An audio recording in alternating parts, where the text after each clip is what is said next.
Hey guys, what's going on? It's Rekt Capital and welcome back to the channel. Thank you guys for tuning in to the channel. Of course, thank you so much for subscribing. We've had an increase in subscribers over the past few days, so I'm really grateful for that. If you haven't yet, subscribe to the channel for more videos like this in the future because we're going to be covering Litecoin today. Yesterday, we covered Ethereum and VeChain.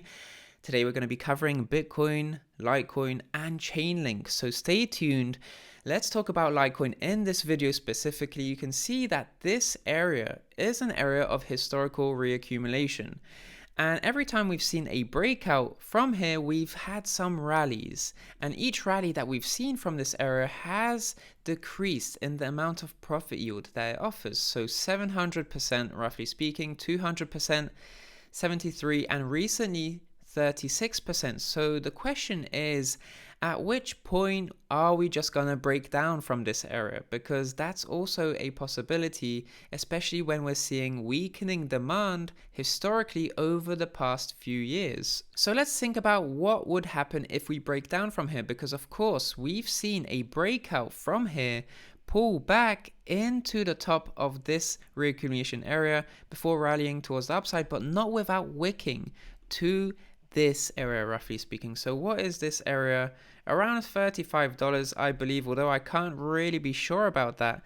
But in any case, you can see how this is an important support area, especially wicking support, because we tend to have slowing in the downward momentum past this area, but still wicks do go towards the downside for a very volatile conclusion to the downtrend before really rallying towards the upside. But in any case, if we lose $40.80, then we'll probably see a correction, further correction towards the mid 30s, and we might see some downward wicking from that point on. But we have to confirm the breakdown from here, because if we maintain support here, then we're going to just consolidate within what is essentially a known range for Litecoin's price action, $40.80 to $48.80. So that's an $8 range, and if we lose that range, then we're going to definitely revisit some of these areas right over here.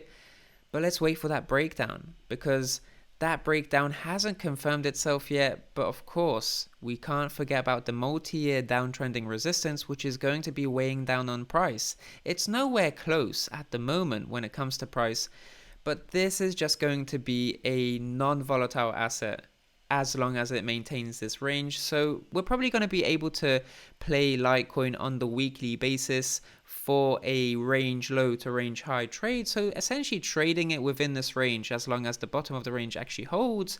But other than that, I'm not going to be building any long-term investments on Litecoin until we actually get that confirmed breakdown from here. That being said, that's the USD pairing. Let's focus on the LitecoinBTC pairing, which interestingly enough is still maintaining the bottom of its quarterly range. It's still maintaining the bottom of its range, but we have to bear in mind as well that we see wicking price action in quite a wide range below this quarterly range. So this is where we tend to see wicking price action for some additional liquidity, and we haven't really wicked at this point in time. But it's very important that LitecoinBTC doesn't actually close on the quarterly below 0.0044. It's really important that we don't see a quarterly close below this level, because that could be quite troublesome for this historical quarterly range for Litecoin. So really important that a quarterly closes above here, and if it does, then it really needs to maintain its support over here. And if it continues its cyclical nature of rallying from the bottom to the top, from the bottom to the top of its range, then holding support here will enable price for a 270% rally towards the upside within the next multiple months. Because remember guys, this is the quarterly chart, so we're gonna see this sort of movement occur over the next several months, definitely into next year for sure. So let's see how this support holds, and if it holds at all. Let's see how the quarterly close occurs, because that's just around the corner, less than a week away. Let's see how the quarterly candle closes relative to this range. But that's about it for today's video update. Thank you so much for watching. Please consider dropping a like, and of course subscribe to the channel for more videos like this in the future. I'm Rekt Capital, and I'll speak to you in the next one. Speak soon.